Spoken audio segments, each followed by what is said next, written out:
अस्सलाम वालेकुम, आप देख रहे हैं 4TV खबरनामा। आइए सबसे पहले नजर डालते हैं इस बुलेटिन की अहम खबरों पर। दीनी मदरसों को मिलने वाली बैरूनी इमदाद को लोकपाल के तहत लाने की शिद्दत से मुखालिफत, नया तनाज़ा खड़ा न करने मरकज से बैरिस्टर ओवैसी की अपील। मंसूबों पर अमलावरी के लिए बैंकर्स और नबार्ड का ताउन दरकार, नबार्ड स्टेट क्रेडिट सेमिनार से चीफ मिनिस्टर का खिताब। इंटरमीडिएट के प्रैक्टिकल इम्तिहानात में जंबलिंग सिस्टम का लुज़ूम, मुलतवी करने के मुतालबात मुस्तरद।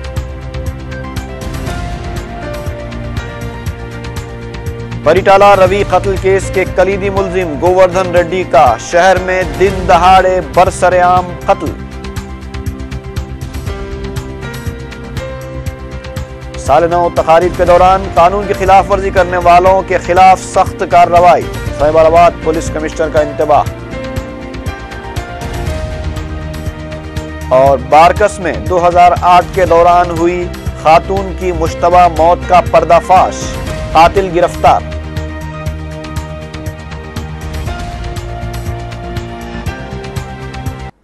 और अब खबरों की तफसील।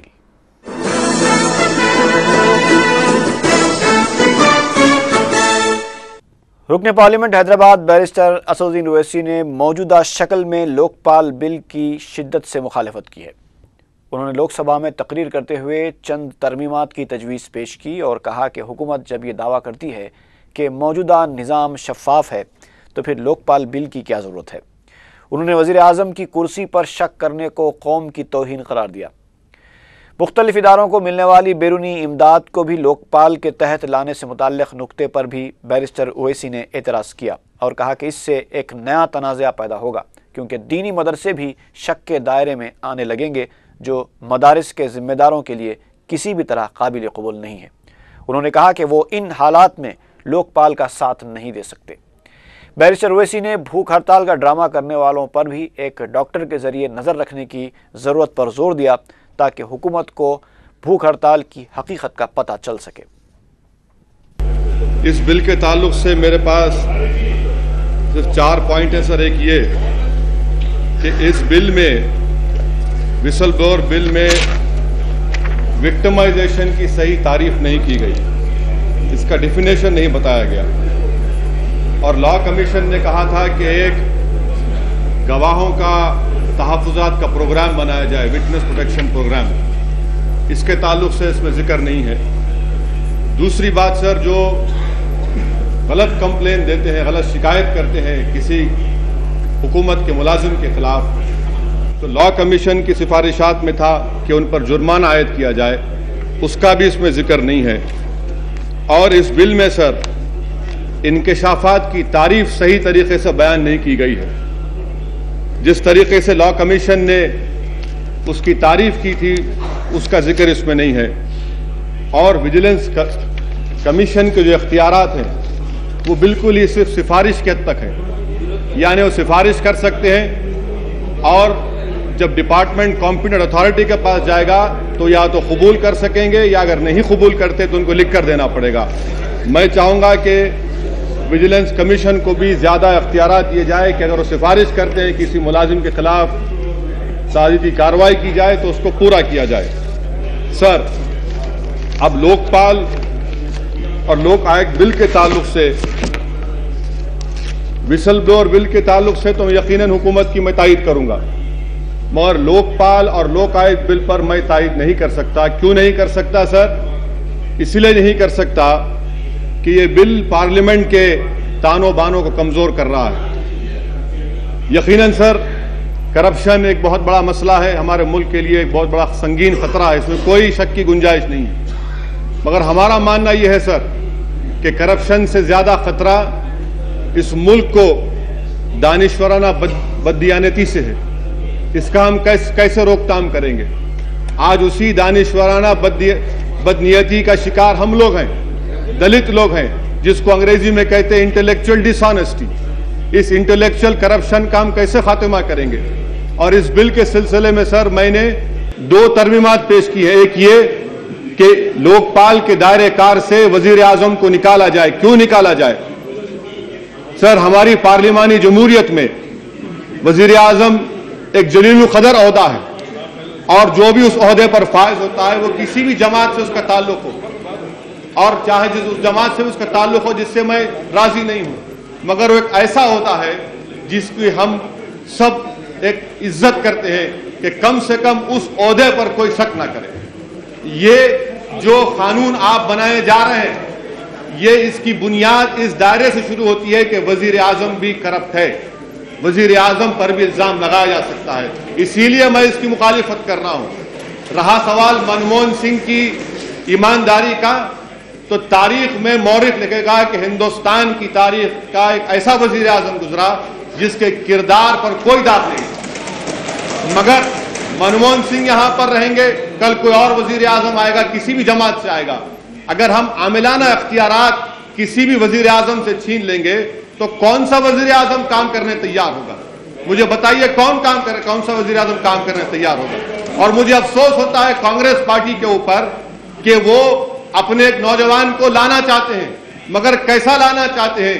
वो तो ऐसे माहौल को तैयार कर रहे हैं कि वो अगर कोई आई भी जाएगा तो कोई काम वजीर आजम नहीं कर सकेगा, कोई काम नहीं कर सकेगा।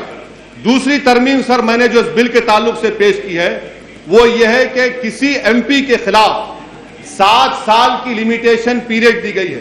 सर, अगर आप और हम इलेक्शन जीत कर आते हैं, इलेक्शन पिटीशन अगर हमारे खिलाफ कोई डालता है तो उसकी मियाद या उसका लिमिटेशन 6 महीने का होता है। तो मैंने तरमीम पेश की कि 6 महीने का वक्त उसको दिया जाए, 7 साल का वक्त दे रहे। तीसरी बात सर, मैं वजीर आजम से जानना चाहूंगा कि एक अनस्टार्ट क्वेश्चन मेरे नाम से आया था 21/12/2011 को सिविल सर्वेंट्स के ऊपर। आपकी इजाजत से सर मैं अंग्रेजी में उस क्वेश्चन के 2 चीज पढ़ना चाहूंगा कि उसमें यह सवाल था सर कि whether it is a fact that number of IAS and IPS other class 1 officers especially in states are found involved in corrupt practices। दूसरा उसका था सर कि whether the government proposes to amend the conduct rules and civil service rules to make the premier service clean। जवाब यह आता है हुकूमत की तरफ से, वजीर आजम के दफ्तर से जवाब आता है कि the service rule contains sufficient provisions to ensure clean and transparent administration। ये तजाद क्यों है? फिर आप एक तरफ जवाब दे रहे हैं कि आपको किसी भी कानून की जरूरत नहीं है, मौजूदा सर्विस रूल्स काफी है, तो आप क्यों लोकपाल ला रहे हैं? मैं आपके सामने सवाल रख रहा हूं, अनस्टार्ट क्वेश्चन नंबर 4471 और 21/12/2011 का है। चौथी और आखिरी बात सर, मैं आपके सामने बताना चाहूंगा कि सेक्शन 24 दफा 24, कपिल सिब्बल साहब चले गए, दफा 24 में कम से कम कानून बनाने वालों को यह तो सोचना चाहिए था कि आप इस ऐवान की इज्जत, ये कुर्सी है, अगर आप इस कुर्सी पर शक करेंगे और इस कुर्सी को लोकपाल के दायरे में लाएंगे तो सबकी तौहीन है। और आप ये कह रहे हैं कि दफा 24 के जरिए स्पीकर को जवाब देना। सर मैं मुकम्मल कर रहा हूं, सर अहम बात पर आया हूं, नुकता है। दफा 24 के तहत स्पीकर को लोकपाल को जवाब देना पड़ेगा। मुझे याद है सर, इसी कुर्सी पर पिछली पार्लियामेंट में सोमनाथ चटर्जी बैठे थे, सुप्रीम कोर्ट का एक मसला आया था कि सुप्रीम कोर्ट ने जवाब पूछा स्पीकर से, तो सोमनाथ चटर्जी ने इस ऐवान में एक सेंस ऑफ हाउस देकर कहा कि मैं जवाब नहीं दूंगा। आप लोकपाल को स्पीकर बनाती है, उसमें मेंबर है और स्पीकर को जवाब देना पड़ेगा। और बताइए कौन सा कानून है? अगर मैं बहैसियत एक MP मेरे खिलाफ चार्जशीट फाइल होता है तो मैं इलेक्शन लड़ सकता हूं, मगर आप ये कह रहे हैं कि नहीं, अगर चार्जशीट फाइल होगी तो स्पीकर मजबूर होगी मेरे खिलाफ एक्शन लेने के लिए। तो ये कौन सा कानून आप बनाने जा रहे हैं? आखिरी और अहम बात सर, यह बहुत ही अहम मुद्दा है जिसको हुकूमत भूल गई है। दफा 14H में यह बात लिखी गई है कि जो कोई भी लोगों से चंदा लेते हैं उनके ऊपर भी लोकपाल आएगा, जो बाहर से पैसा मंगवाते हैं। और मैं बात इसलिए कह रहा हूं सर कि मैं जानता हूं कि ऐसे कई दीनी मदरसे हैं मुसलमानों के जिनके पास कानून का परमिशन है। आप ये कह रहे हैं कि वो भी लोकपाल में आएंगे। आप एक तनाजा खड़ा कर रहे हैं यहां पर।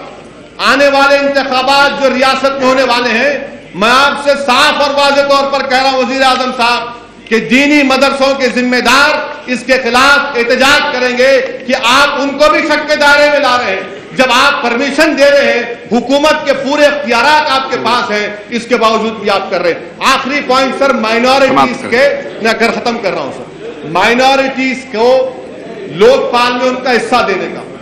मोअज़्ज़िज़ कायदे अपोजिशन ने कहा कि हमारे मुल्क में कई मुसलमानों को सदर जमहूरिया के ओहदों पर फाइज किया गया।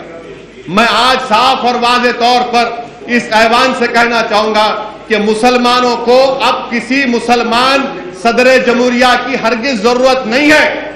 आप हमको नौकरी दीजिए, आप हमको तहफ़्फ़ुज़ात दीजिए, आप हमको जिंदगी का तहफ़्फ़ुज़ दीजिए। ये सदर जमहूरिया के ओहदे से हमको फायदा होने वाला नहीं है। हमको एक चपरासी की नौकरी नहीं मिल सकती। खिलौने देकर, जिसे शायर ने बड़ा अच्छा कहा सर यहाँ पर, कि तमन्नाओं में उलझा गया हूं, खिलौने देकर दिल बहलाया गया हूं। आखिर कब तक आप खिलौने देकर हमारा दिल बहलाएंगे? और रहा सवाल कि मुल्क टूटेगा अगर माइनॉरिटीज को देंगे। क्या 19% आबादी इस मुल्क को अगर आप नुमाइंदगी नहीं देंगे लोकपाल में, तो फिर ये कौन सा लोकपाल होगा? कौन सा? मैं खत्म कर रहा हूं, मैं खत्म कर रहा हूं सर, मैं खत्म कर रहा हूं। कौन सा लोकपाल होगा? कहा क्या मुल्क मजबूत नहीं होगा? सर, मैं रिजर्वेशन दूर की बात, हम इस नाइंसाफी के साथ जिंदा नहीं रह सकते। अरे जो लोग आज मुल्क तोड़ने की बात कर रहे हैं, कहां थे वो लोग जब हमने रेशमी रुमाल की तहरीक शुरू की? कहां थे वो लोग? अरे हम अल्लामा फजल खैराबादी के जानिशीन हैं। क्या आज हमसे कहते हैं कि रिजर्व मुसलमान अगर होना जुर्म है इस मुल्क में? क्या हम इस मुल्क में दूसरे नंबर के शहरी हैं कि तहफ़्फ़ुज़ात हमको नहीं दिए जा सकते? अरे आज इस मुल्क की हकीकत है सर कि 80-75% हिंदुओं को तहफ़्फ़ुज़ात मिलकर मुसलमानों को 3% मिलकर एहतजाज होता है। एक खैरात, हमको खैरात नहीं चाहिए सर, हमको हुकूमत से अपना हक चाहिए। इसीलिए मैं आपसे अपील करूंगा आखिर में कि मैं ये लोकपाल और लोकायत बिल का साथ नहीं दे सकता। वजीर आजम साहब, आप किशन बाबू राव को ज्यादा अहमियत मत दीजिए। ये बहुत, किशन बाबू राव ने बहुत ड्रामा कर लिया। कानून तो यह बनना चाहिए कि अगर हिंदुस्तान में कोई भूख हड़ताल करेगा तो आप एक कानून बनाइए कि उसके साथ एक डॉक्टर होगा जो रोज उसका वजन देखेगा कि वो क्या खा रहा है, क्या पी रहा है। एक मजाक बना रहे हैं। 2009 में ऐसी हुआ, 2009 दिसंबर में भूख हड़ताल की गई आंध्र प्रदेश में। आपने फैसला लिया और फैसला आपने लिया, भुगत रहे हमें, भुगत रही आंध्रा की आवाम भुगत रही है। कब तक आप दबाव में आएंगे? इसलिए मेरी गुजारिश है कि आप ऐसे ब्लैकमेलिंग से सकम मत होइए, आप हुकूमत करिए रोब के साथ, और इस बिल की मैं तारीफ नहीं कर सकता सर। शुक्रिया। वज़ीर आला किरण कुमार रेड्डी ने नबार्ड स्टेट क्रेडिट सेमिनार का मंगल को इफ्तिताह अंजाम दिया। इस सेमिनार में बैंकर्स और नबार्ड के ओहदेदारों ने शिरकत की। इस मौके पर वज़ीर आला ने खिताब करते हुए कहा कि 2012-13 के लिए नबार्ड ने 85,326 करोड़ का मंसूबा बनाया है, जो कि गुज़िश्ता साल के मुकाबले में 20.4% ज़्यादा है। वज़ीर आला ने इस मंसूबे पर इत्मीनान का इजहार करते हुए कहा कि नबार्ड की जानिब से मुख्तलिफ शोबाजात को दी जाने वाली इमदाद का कुछ हिस्सा फसलों के कर्ज़ों पर खर्च किया जा रहा है। वज़ीर आला ने कहा कि इसमें मज़ीद इजाफे की ज़रूरत है। साथ ही साथ उन्होंने ज़रूरी शोबे से जुड़े सेक्टर्स पर भी खुसूसी तवज्जो देने की ज़रूरत ज़ाहिर की। किरण कुमार रेड्डी ने बताया कि 25% तरकारियाँ और फलों को कोल्ड स्टोरेज और गोदामों की अदम दस्तयाबी से नुकसान हो रहा है। उन्होंने बताया कि रियासत में 7.5 करोड़ आवाम को हुकूमत की जानिब से 1 रुपया किलो चावल फराहम किया जा रहा है। चीफ मिनिस्टर ने बताया कि रियासत में 43 लाख मेट्रिक टन ज़ख़ीरे के लिए गोदाम मौजूद है, लेकिन इसमें इजाफे की ज़रूरत है। चीफ मिनिस्टर ने यह भी बताया कि आफात समावी की वजह से दिए गए कर्ज़ों को टर्म लोन में तब्दील करने पर जो सूद आयद किया जा रहा है उसमें कमी की ज़रूरत है। इसके अलावा उन्होंने दीगर शोबों को फराहम किए जाने वाले कर्ज़ों के सूद को 14% से कम करके 7% करने पर जोर दिया। उन्होंने किसानों को कर्ज़ों की बरवक्त फराहमी की ख्वाहिश की। वज़ीर आला ने बताया कि रियासत में तालीम और अमकिना के लिए कर्ज़े लेने वालों की तादाद इंतहाई कम है, क्योंकि हुकूमत इन शोबों में तलबा और गरीब अफराद को मदद फराहम कर रही है। किरण कुमार रेड्डी ने बताया कि हुकूमत के मंसूबे कई हैं जिनको पूरा करने में बैंकर्स और नबार्ड का ताउन दरकार है। इस मौके पर उन्होंने पोस्टर्स भी जारी किए। वज़ीर आला किरण कुमार रेड्डी ने 30 दिसंबर तक तूफान थाने के साहिली आंध्रा से टकराने की इत्तला पर ओहदेदारों के साथ एक जायजा इजलास मुनक़िद किया। इजलास के बाद मीडिया से बात करते हुए रियासती वज़ीर माल रघुवीर रेड्डी ने बताया कि तूफान थाने का नेल्लोर और प्रकाशम में असर पड़ेगा और महकमे मौसमियात ने पेशकियासी की है कि समंदर की लहरें 4 ता 5 फीट बुलंदी पर उठ सकती हैं। उन्होंने बताया कि चीफ मिनिस्टर ने नेल्लूर और प्रकाशम के कलेक्टर्स को जंगी पैमाने पर इक़दाम करने की हिदायत दी है। रघुवीर रेड्डी ने बताया कि तूफान के खतरे से निपटने के लिए कंट्रोल रूम भी कायम किया जा रहा है। उन्होंने बताया कि तूफान की आमद से पहले 4 माहीगीर लापता हो गए हैं, जबकि 10 खाली कश्तियां पानी में बह गईं। रघुवीर रेड्डी ने बताया कि माहीगीरों को समंदर में न जाने की हिदायत जारी कर दी गई है। उन्होंने बताया कि चित्तूर, कड़पा, अनंतपुर और करनूल के कलेक्टर्स को भी कंट्रोल रूम्स कायम करने की हिदायत दी गई है। इसके अलावा ग़िज़ाई अजनास के ज़ख़ीरे, पानी के पैकेट्स और इमरजेंसी लाइट्स की दस्तयाबी को यकीनी बनाने पर जोर दिया गया है। रघुवीर रेड्डी ने बताया कि तूफान के दौरान रियासत के दीगर मकामात पर भी बारिश का इम्कान है। इजलास में चीफ सेक्रेटरी के अलावा डिजास्टर मैनेजमेंट के सदरनशीन ने भी शिरकत की। वज़ीर आला किरण कुमार रेड्डी ने मशरक़ी गोदावरी के कलेक्टर रवि चंद्रा को मायापट्टनम देहात में आतिशज़दगी से मुतासर अफराद को फौरी मदद फराहम करने की हिदायत दी है। इस सिलसिले में वज़ीर आला से पीतापुरम की रुकन असम्बली वी गीता ने नुमाइंदगी करते हुए आतिशज़दगी के मुतासरीन को माली मदद फराहम करने की अपील की थी। आतिशज़दगी के इस वाक़े में 150 मकानात को आग लग गई थी। प्रजा राज्यम पार्टी की बागी रुकन असम्बली और जगन मोहन रेड्डी की हामी शोभा नागी रेड्डी ने स्पीकर से मुलाकात करते हुए उन्हें अपना इस्तीफ़ा हवाले कर दिया। इस मौके पर मीडिया से बातचीत करते हुए शोभा नागी रेड्डी ने कहा कि प्रजा राज्यम की जानिब से जारी किया गया विप कोई माना नहीं रखता। उन्होंने कहा कि चंद्रबाबू नायडू ने किसानों के मसाइल पर नहीं बल्कि जगन के हामी अरकान असम्बली के खिलाफ कार्रवाई के लिए तहरीक अदम एतमाद पेश की थी। शोभा नागी रेड्डी ने कहा कि उन्हें ओहदे की परवाह नहीं है और वो किसानों के मसाइल को लेकर अवाम में जाएंगी।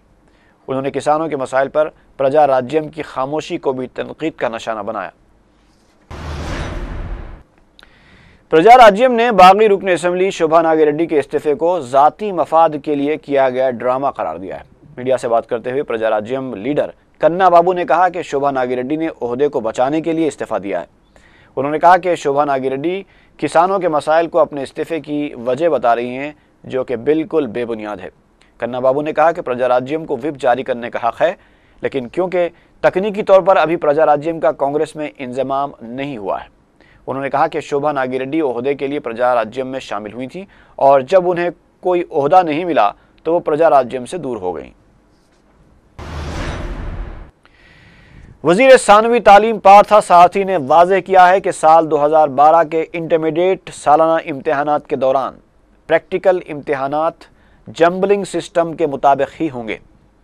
मीडिया से बात करते हुए पार्था सारथी ने बताया कि कई अवामी नुमाइंदों ने इस सिलसिले में नुमाइंदगी करते हुए उसे 1 साल मुलतवी करने का मुतालबा किया था, लेकिन हुकूमत साल 2012 के सालाना इम्तिहानात से इस पर अमल करने का फैसला कर चुकी है।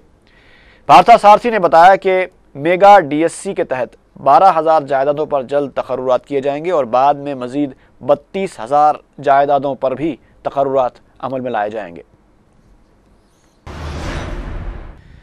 गवर्नमेंट विप के मुरली ने वजाहत की है कि हुकूमत ने बरक़ी शरहों में इजाफे का अब तक कोई फैसला नहीं किया है, जबकि बीजेपी ने हुकूमत को इंतबाह दिया कि अगर उसने डेस्कॉम सिफारिशात पर अमल करते हुए बरक़ी शरहों में इजाफा करने की कोशिश की तो रियासतगीर एहतजाज शुरू किया जाएगा। टूर्नामेंट विप के मुरली ने वजाहत की है कि बरक़ी शरहों में इजाफे से मुतालिक AP डेस्कॉम की सिफारिश को हुकूमत का फैसला करार देना बिल्कुल गैर दुरुस्त है, क्योंकि हुकूमत ने इस सिलसिले में अब तक कोई फैसला किया ही नहीं। उन्होंने कहा कि मीडिया ने गैर जरूरी तौर पर प्रोपेगेंडा किया है। अगर हुकूमत ऐसा कोई फैसला तो इजाफा तिजारती और सनती शोबों में किया जाएगा, सार्फिन के लिए नहीं। इधर बीजेपी ने कहा कि हुकूमत बरक़ी शरहों में इजाफे की तैयारी करते हुए कांग्रेस मंशूर में किए गए वादे के खिलाफ अमलावरी का मंसूबा बना रही है। उन्होंने कहा कि बरक़ी शरहों में इजाफा किया गया तो सार्फिन पर 5,000 करोड़ रुपए का बोझ आयद होगा और ये गरीब और मुतवस्सित तबके को कांग्रेस का नए साल का तोहफा समझा जाएगा। उन्होंने इंतबाह दिया कि अगर हुकूमत ने डेस्कॉम सिफारिशात पर अमल करने की कोशिश की तो बीजेपी रियासतगीर एहतजाज करेगी। जब भी शरहों में इजाफे की बात होती है तो अपोजिशन जमातें एहतजाज की धमकियां देने लगती हैं। अब इन धमकियों में कितनी हकीकत पसंदी होती है ये तो आवाम ही बेहतर जानते हैं, लेकिन ये बात किसी से मख्फी नहीं है कि कांग्रेस दौरे हुकूमत में बरखी शोबे की गफलत और लापरवाहियां ज़रूर अपना मुजाहरा करती रहती हैं। पेश एक रिपोर्ट। कांग्रेस के दौरे इख्तिदार में बरखी का शोबा हमेशा गैर फ़ाल रहा है। बरखी कटौती और शरहों में इजाफे के मंसूबे ही खबरों की जीनत बनते रहते हैं। तेलंगाना एहतजाज का बहाना बनाकर हुकूमत ने बरखी कटौती का सिलसिला शुरू किया। आज जबकि एहतजाज ख़त्म हुए अरसा बीत चुका है और पैदावार मामूल के मुताबिक चल रही है, हुकूमत ने बरखी कटौती का सिलसिला बंद नहीं किया है। उसका कहना है कि रियासत में हनोज बरखी की किल्लत है। अगर वाक़अतन किल्लत है तो हुकूमत इस किल्लत से निमटने के लिए इक़दाम क्यों नहीं करती? क्यों आवाम को ज़हमतों में मुब्तला किया जा रहा है? हकीकत यह है कि हुकूमत सिर्फ बयानबाजियों से काम ले रही है और मसले से निमटने में उसे कोई दिलचस्पी दिखाई नहीं देती। इसका खुला सबूत महकूमे बरखी की वो लापरवाहियां हैं जो खुले आम सड़कों पर दिखाई देती हैं। ये है पंजागुट्टा की मसरूफ़ सड़क, जहां हमेशा दिन के औकात में बरखी ज़ाये होती रहती है, और ऐसी शहर में बेशुमार सड़कें हैं जहां इस तरह की लापरवाहियों की नुमाइश जारी रहती है। और जबकि रियासत के दारुल हुकूमत ने हुक्काम की नज़रों के सामने ये हाल है, तो देहातों, कस्बों और दूर दराज मकामात का क्या हाल होगा? एक तरफ दिन के औकात में स्ट्रीट लाइट्स खुली रहती हैं, तो शहर में ऐसे कई मकामात हैं जहां रात के औकात में स्ट्रीट लाइट्स बंद रहती हैं। ज़रा ये मंज़र देखिए और बताइए कि क्या तरक्की पजीर रियासत के दारुल हुकूमत की सड़कें ऐसी होती हैं जहां राहगीरों को गुजरने के लिए अपने गाड़ी की हेडलाइट्स का सहारा लेना पड़े? समझ में नहीं आता कि आखिर हुकूमत किस ढंग से काम कर रही है। बरखी शोबा किसी वजीर के कंट्रोल में भी है या नहीं? क्या बरखी शोबे का अमला किसी को जवाबदेह भी है? क्या यही तरक्की का समरा है जो आम आदमी को मिल रहा है? खाली लाइट के पोला हैं लेकिन इसके ऊपर गोले नहीं हैं और अंधेरे का सामना करना पड़ रहा है। ये मसला साल भर से चल रहा, और जो ऐसा यहाँ पे जितने भी जिम्मेदार ऑफिसर्स हैं उनको हम कंप्लेंट भी करे हैं तो वो लोग भी तवज्जो नहीं दे रहे। रुकन असम्बली मलकपेट अहमद बलाला ने Hyderabad metro water works and sewerage board के ओहदेदारों का जायज़ा इजलास तलब करते हुए मसाइल का जायज़ा लिया। अहमद बलाला ने ज़ेर इल्तिवा कामों और मंजूर शुदा कामों की पेशरफ्त का जायज़ा लिया और ओहदेदारों को कामों की जल्द से जल्द तकमील की हिदायत दी। रुकन असम्बली मलकपेट ने मंजूर होने वाले कामों और टेंडर्स की पेशरफ्त पर भी तबादला ख्याल किया। इजलास में महकमे के ओहदेदारों ने शिरकत की। बीजेपी की जानिब से कमिश्नर पुलिस के दफ्तर के घेराव के दौरान पुरतशद्दुद वाक़े में 2 पुलिस मुलाजिमीन के अलावा मीडिया का एक नुमाइंदा ज़ख्मी हो गया। बीजेपी ने मुस्लिम नौजवानों पर हालिया चंद दिनों में हुए हमलों के सिलसिले में हिंदू वाहिनी और दीगर हिंदू तंजीमों के कारकुनों की गिरफ्तारी के खिलाफ कमिश्नर पुलिस के रूबरू धरना देने की कोशिश की थी, जिसे पुलिस ने नाकाम बना दिया। इस मौके पर बीजेपी के कारकुन, जिनमें खवातीन भी शामिल थीं, पुलिस कमिश्नर के दफ्तर की जानिब बढ़ने लगी, ताहम पुलिस ने उन्हें गिरफ्तार कर लिया। बीजेपी के रियासती सदर किशन रेड्डी को जब पुलिस ने अपनी तहवील में लिया तो निज़ाम कॉलेज ग्राउंड की जानिब से पुलिस पर संगबारी की गई। बाद में पुलिस ने तमाम कायदीन और कारकुनों को हिरासत में ले लिया। इस मौके पर बीजेपी कारकुनों की जानिब से जय श्री राम के नारे लगाए जा रहे थे। बीजेपी ने इल्ज़ाम लगाया कि मजलिस की इमा पर हिंदू नौजवानों को गिरफ्तार किया जा रहा है।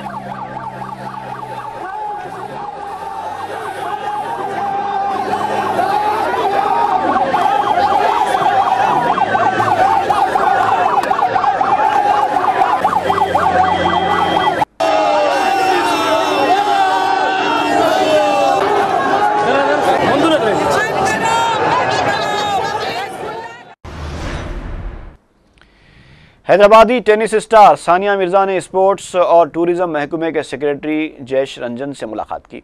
ज़राए के मुताबिक सानिया मिर्ज़ा को महकमे टूरिज़्म का सफ़ीर बनाने की इत्तला मिली है। इस सिलसिले में सानिया मिर्ज़ा ने उनसे मुलाकात की, ताहम सानिया मिर्जा और जयेश रंजन ने मीडिया को किसी भी तरह की कोई इत्तला नहीं दी। एडिशनल कमिश्नर ट्रैफिक CV आनंद ने जी पुल्लारेड्डी कॉलेज वाक़ मेहदीपट्टनम के तलबा से ट्रैफिक कवानीन और ज़वाबित पर अमल करने का अहद लिया। इस मौके पर उन्होंने तलबा को ट्रैफिक कवानीन को नज़रअंदाज करने की वजह से पेश आने वाले हादसात के वीडियो क्लिप्स भी दिखाए।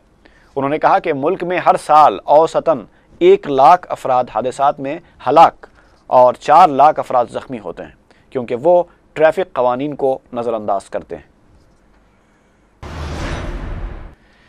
मुशीराबाद में वाक़े मॉडल गवर्नमेंट स्कूल में बुनियादी सहूलतों के फक़दान से तलबा और असातिज़ा को शदीद मुश्किलात पेश आ रही हैं। तलबा और असातिज़ा ने बताया कि गुज़िश्ता 5 साल से स्कूल में पानी और बरक़ी का इंतज़ाम नहीं है और तलबा को ज़रूरत से फ़ारिग होने के लिए बोरिंग का पानी बाहर से लाकर इस्तेमाल करना पड़ता है। स्कूल में नल तो हैं लेकिन उसकी टूटियाँ गायब हैं। तलबा ने बताया कि स्कूल में बरक़ी की सहूलत न होने की वजह से भी कंप्यूटर तालीम और लैब की सहूलतें दूर हो रही हैं।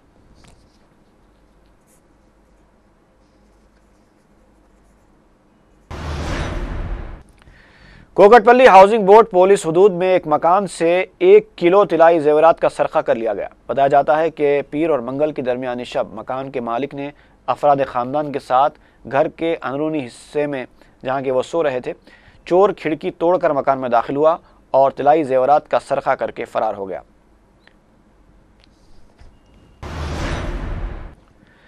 कमिश्नर साइबराबाद पुलिस ने साल नौ की तकारीब के सिलसिले में चंद तहदीदात और रहनुमायाना खुतूत जारी किए। मीडिया से बात करते हुए कमिश्नर साइबराबाद तिरुमला राव ने कहा कि न्यू ईयर्स पार्टीज के दौरान उरियां रक्स की इजाज़त नहीं रहेगी। रात 1 बजे के बाद किसी भी किस्म की पार्टी या फिर कोई प्रोग्राम जारी रखने की इजाज़त नहीं दी जाएगी। बगैर लाइसेंस के शराब का कारोबार करने वालों के खिलाफ सख्त कार्रवाई की जाएगी। कमिश्नर ने ड्रग्स और दीगर नशीली चीज़ों को स्मगल करने वालों को भी इंतबाह दिया। तिरुमला राव ने कहा कि पटाखे छोड़ने की हरगिज़ इजाज़त नहीं रहेगी। कमिश्नर साइबराबाद ने कहा कि साल नौ के जश्न के दौरान कवानीन की खिलाफ वर्जी करने वालों के खिलाफ सख्त कार्रवाई की जाएगी। तिलक रोड बुगलगुड्डा के इलाके में दिन दहाड़े एक शख्स का कत्ल कर दिया गया। मकतूल की शिनाख्त पी गोवर्धन रेड्डी की हैसियत से की गई है, जो तेलुगु देशम के साबिक वजीर परिटाला रवि कत्ल केस में मुबैना तौर पर मुलविस था और कुछ रोज पहले जमानत पर रिहा हुआ था। पुलिस ने बताया कि 2 अफराद हिमायत नगर से ऑटो में सवार हुए। जब वो बोगलगुड्डा के इलाके से गुजर रहे थे तो ऑटो के पीछे से आने वाले 4 अफराद ने, जो मोटरसाइकिलों पर सवार थे, ऑटो को रोका। ऑटो में गोवर्धन रेड्डी का एक साथी भी मौजूद था, जिसने गोवर्धन रेड्डी को पकड़ लिया और मोटरसाइकिल सवार 4 अफराद ने मोहलिक हथियारों से हमला करते हुए गोवर्धन रेड्डी का कत्ल कर दिया। ऑटो ड्राइवर ने बताया कि ऑटो में सवार होने से पहले ये 6 अफराद एक साथ थे और इन लोगों ने मकतूल को ज़बरदस्ती ऑटो में सवार करवाया था। पुलिस कातिलों की तलाश कर रही है। वाज़ेह है कि परिटाला रवि कत्ल केस के एक और मुलजिम सूरी का भी उसके साथी भानु ने गोली मारकर कत्ल कर दिया था। भानु की गिरफ्तारी आज भी पुलिस के लिए चैलेंज बनी हुई है और 1 साल के अंदर परिटाला रवि केस के ये दूसरे मुलजिम के कत्ल का वाक़या पेश आया। इस केस के एक और मुलजिम M श्रीनू का भी जेल में ही कत्ल किया गया था। जारिया साल के इब्तिदाई दिनों यानी 3 जनवरी को सूरी के कत्ल की वारदात पेश आई थी और अब उसके ठीक 1 साल बाद गोवर्धन रेड्डी का कत्ल किया गया। ऐसा महसूस हो रहा है कि रायलसीमा की ये लड़ाई अब हैदराबाद मुंतकिल हो चुकी है और इंतहाई मुनज़्ज़म तरीके से परिटाला रवि के कत्ल केस में मुलव्विस अफराद का सफाया किया जा रहा है।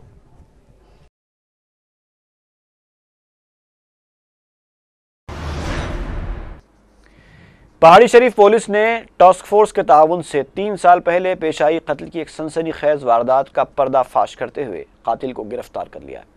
पुलिस ने बताया कि साजिदा बेगम नामी 48 साला खातून का 2008 में इंतकाल हुआ था और बारकस के कब्रस्तान में तदफीन अमल में आई थी। साजिदा बेगम की लड़की ने अपनी वालिदा की मशकूक मौत पर पुलिस में शिकायत दर्ज करवाई थी और अपने शौहर मोहम्मद बिन बसरावी पर शुबे का इजहार किया था। पुलिस ने बसरावी को हिरासत में लेकर तफ्तीश की तो ये राज खुला कि उसने अपने 3 साथियों के साथ मिलकर साजिदा बेगम का गला घोंटकर कत्ल किया और बारकस के कब्रस्तान में तदफीन भी कर दी। पुलिस ने मोहम्मद बिन बसरावी की निशानदेही के बाद 3 साल बाद कब्र खोद कर नाश निकाली पोस्टमार्टम करवाया और मजीद तहकीकात जारी है। चंद्रायनगुट्टा पुलिस ने एक ऑटो ड्राइवर को गिरफ्तार किया जिसने ऑटो के शीशे तोड़कर खुद को जख्मी करने के बाद पुलिस स्टेशन में झूठा मुकदमा दर्ज करवाया था कि 4 नामालूम अफराद ने उसके ऑटो को नुकसान पहुंचाया और उस पर भी हमला किया। एसीपी फलकनुमा ने मीडिया को बताया कि फिसलबंडा के रहने वाले 23 साला मोहम्मद जहीर ने गुज़िश्ता 17 दिन से ऑटो के मालिक को यौमिया किराया अदा नहीं कर रहे थे। इस किराए से बचने के लिए उन्होंने एक मंसूबे के तहत ये ड्रामा किया और फिर बाद में पुलिस से झूठी शिकायत भी की, लेकिन पुलिस ने हकीकत का पता चला लिया।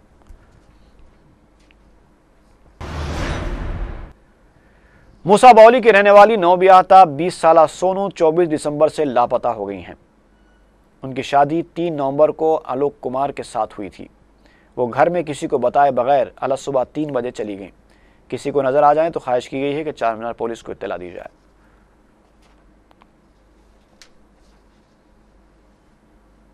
शालीबंडे की रहने वाली 46 साला सैयदा रजा फातिमा उर्फ आलिया 10 अक्टूबर से लापता हो गई हैं। उनकी दिमागी हालत ठीक नहीं है। किसी को नजर आ जाए तो ख्वाहिश की गई है कि शालीबंडा पुलिस को इत्तला दी जाए। चैनिकपुरी कॉलोनी सिकंदराबाद का रहने वाला 36 साला मिर्जा आरिफ अली 24 दिसंबर से लापता है। उनकी दिमागी हालत गुज़िश्ता 15 सालों से ठीक नहीं है। किसी को नजर आ जाए तो ख्वाहिश की गई है कि कारखाना पुलिस को इत्तला दी जाए। और आखिर में एक मरतबा फिर देखेंगे सुर्खियां। दीनी मदरसों को मिलने वाली बैरूनी इमदाद को लोकपाल के तहत लाने की शिद्दत से मुखालिफत। नया तनाज़ा खड़ा न करने मरकज से बैरिस्टर ओवैसी की अपील। हुकूमत के तमाम मंसूबों पर अमलावरी के लिए बैंकर्स और नबार्ड का ताउन दरकार। नबार्ड स्टेट क्रेडिट सेमिनार से चीफ मिनिस्टर का खिताब। इंटरमीडिएट के प्रैक्टिकल इम्तिहानात में जंबलिंग सिस्टम का लुज़ूम मुलतवी करने के मुतालबात मुस्तरद।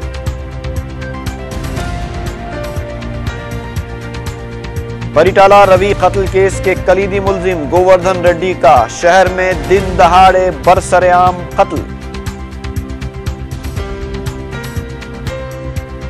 साल 9 तकारीब के दौरान कानून की खिलाफ वर्जी करने वालों के खिलाफ सख्त कार्रवाई। साहिबाबाद पुलिस कमिश्नर का इंतबाह। और बारकस में 2008 के दौरान हुई खातून की मुश्तबा मौत का पर्दाफाश, कातिल गिरफ्तार।